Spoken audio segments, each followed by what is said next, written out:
Жылда хабарнама шұғыл дерек. Ассалаумағалейкум армағазақ. Қазақстандық студенттер үшін жақсы жаңалық.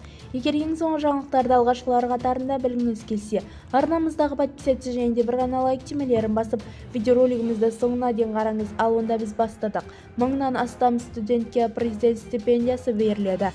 Биыл 1080 бакалавр студенті, сонымен қоса 8 магистрантқа президент стипендиясы тағайындалады деп хабарлайды ел.кз ақпарат агенттігі.